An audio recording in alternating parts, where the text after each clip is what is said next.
بسم اللہ الرحمن الرحیم۔ شروع اللہ کے نام سے جو بڑا مہربان اور نہایت رحم کرنے والا ہے۔ السلام علیکم ناظرین، امید کرتی ہوں آپ سب خیریت سے ہوں گے۔ اللہ تعالیٰ کی نعمتوں کا شکر بجا لاؤ۔ حضرت ابو ہریرہ رضی اللہ تعالیٰ عنہ نے یہ حدیث بیان فرمائی ہے کہ انہوں نے نبی کریم صلی اللہ علیہ وآلہ وسلم سے سنا، حضور صلی اللہ علیہ وآلہ وسلم نے فرمایا کہ بنی اسرائیل میں 3 شخص تھے، ایک ابرس، دوسرا اندھا اور تیسرا گنجا۔ اللہ تعالیٰ نے چاہا کہ ان کا امتحان لے، چنانچہ اللہ تعالیٰ نے ان کے پاس ایک فرشتہ بھیجا۔ فرشتہ پہلے ابرس کے پاس آیا اور اس سے پوچھا، تمہیں سب سے زیادہ کیا چیز پسند ہے؟ اس نے جواب دیا کہ اچھا رنگ اور اچھی شکل، اور میری جلد اچھی ہو جائے، کیونکہ لوگ مجھ سے گھن کھاتے ہیں۔ راوی کا بیان ہے کہ فرشتہ نے اس پر اپنا ہاتھ پھیرا تو اس کی بیماری جاتی رہی اور اس کا رنگ بھی خوبصورت ہو گیا اور جلد بھی اچھی ہو گئی۔ فرشتہ نے پوچھا کہ تمہیں کس طرح کا مال زیادہ پسند ہے؟ اس نے کہا کہ اونٹ، یا اس نے گائے کو کہا۔ اسحاق بن عبداللہ کو اس سلسلے میں شک تھا کہ ابرس اور گنجے میں سے ایک نے اونٹ کی خواہش کی تھی اور دوسرے نے گائے کی۔ اس سلسلے میں ان کو شک تھا، چنانچہ اسے حاملہ اونٹنی دی گئی اور کہا گیا کہ اللہ تعالیٰ تمہیں اس میں برکت دے گا۔ پھر فرشتہ نے گنجے کے پاس آنا چاہا اور اس کے پاس آیا اور اس سے پوچھا کہ تمہیں کیا چیز سب سے زیادہ پسند ہے؟ اس نے کہا کہ عمدہ بال اور میرا یہ عیب ختم ہو جائے، کیونکہ لوگ اس کی وجہ سے مجھ سے پرہیز کرتے ہیں۔ راوی کا بیان ہے کہ فرشتہ نے اس کے سر پر ہاتھ پھیرا اور اس کا عیب جاتا رہا اور اس کے عمدہ بال آ گئے۔ فرشتہ نے پوچھا کہ تمہیں کس طرح کا مال زیادہ پسند ہے؟ اس نے کہا کہ گائے۔ راوی بیان کرتے ہیں کہ فرشتہ نے اسے حاملہ گائے دے دی اور کہا کہ اللہ تعالیٰ تمہیں اس میں برکت دے گا۔ پھر فرشتہ اندھے کے پاس آیا اور اس سے پوچھا کہ تمہیں کیا چیز زیادہ پسند ہے؟ اس نے کہا کہ اللہ تعالیٰ مجھے بصارت دے دے تاکہ میں لوگوں کو دیکھ سکوں۔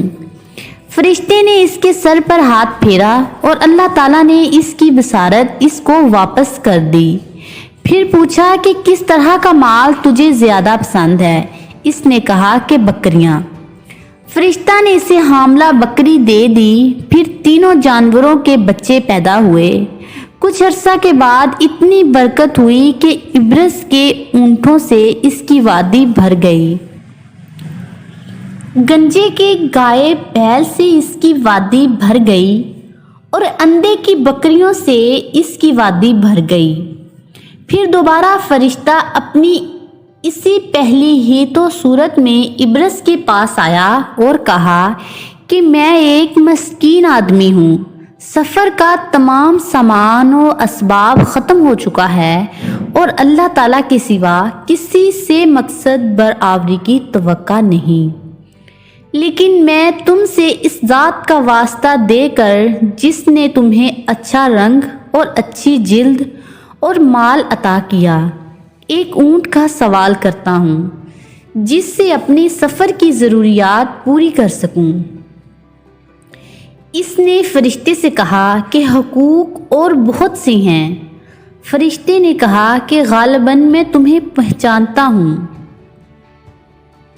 کہیں تمہیں برس کی بیماری نہیں تھی جس کی وجہ سے لوگ تم سے گھن کھایا کرتے تھے؟ مجھے لگتا ہے میں تجھے پہچان چکا ہوں، تم ایک فقیر و مفلس تھے، پھر اللہ تعالیٰ نے یہ چیزیں تمہیں عطا کیں۔ اس نے کہا یہ ساری دولت تو پشت در پشت سے چلی آ رہی ہے۔ فرشتے نے کہا اگر تم جھوٹے ہو تو اللہ تعالیٰ تمہیں اپنی پہلی حالت میں لٹا دے۔ پھر فرشتہ گنجے کے پاس آیا اور اپنی پہلی صورت و حیت اور اس سے بھی وہی بات کہی۔ اس نے بھی عبرت والا جواب دیا۔ فرشتے نے کہا کہ اگر تم جھوٹے ہو تو اللہ تعالیٰ تمہیں اپنی پہلی حالت پر لٹا دے۔ اس کے بعد فرشتہ اندھے کے پاس آیا اور اپنی اسی پہلی صورت و شکل میں اور کہا کہ میں ایک مسکین آدمی ہوں اور مسافر ہوں، سفر کے تمام اسباب ختم ہو چکے ہیں اور اللہ تعالیٰ کے سوا کسی سے مقصد برابری کی توقع نہیں۔ میں تم سے اس ذات کا واسطہ دے کر جس نے تمہیں بصارت دی ایک بکری مانگتا ہوں جس سے میں اپنے سفر کی ضروریات کو پورا کر سکوں۔ اندھے نے جواب دیا کہ واقعی میں اندھا تھا، اللہ تعالیٰ نے مجھے بصارت عطا فرمائی اور واقعی میں فقیر و کلاش تھا۔ اللہ تعالیٰ نے مجھے مالدار بنایا، تم جتنی بکریاں چاہو لے سکتے ہو، خدا کی قسم جتنا بھی تمہارا جی چاہے لے لو، میں تمہیں ہرگز نہیں روکوں گا۔ فرشتہ نے کہا کہ تم اپنا مال اپنے پاس رکھو، یہ صرف امتحان تھا، اللہ تعالیٰ تم سے راضی اور خوش ہے اور تمہارے دونوں ساتھیوں سے ناراض اور ناخوش ہے۔ نادرا اور کمزور لوگوں کے ساتھ شفقت اور نرمی سے معاملہ کرنا چاہیے اور ان کی توقیر و تکریم کرنی چاہیے اور حتی المقدور ان کی مدد کرنی چاہیے۔ ان کی دل شکنی یا ان کو حقیر جاننے سے پرہیز کرنا چاہیے۔ معلوم ہوا کہ اللہ تعالیٰ کبھی بندوں کو آزمائش میں ڈالتے ہیں تاکہ پتہ چل جائے کہ کون شکر گزار ہے اور کون ناشکرا۔ اللہ تعالیٰ کی عطا کردہ نعمتوں کو آگے بیان بھی کرنا چاہیے اور ان کا شکر بھی ادا کرنا چاہیے، اور ان نعمتوں کی ناشکری یا ان کا انکار قابل مذمت ہے۔ معلوم ہوا کہ فرشتے انسانی صورت اختیار کر سکتے ہیں۔ اگر کوئی شخص یوں کہے کہ مجھے اول تو اللہ سے امید ہے پھر تجھ سے، تو یہ کہنا جائز ہے، شرک میں داخل نہیں ہے۔ مال کی کثرت اللہ کی محبت کی دلیل ہے۔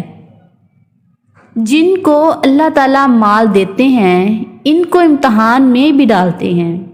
صدقہ و خیرات کی فضیلت معلوم ہوئی۔ امید کرتی ہوں آپ کو یہ ویڈیو پسند آئی ہوگی۔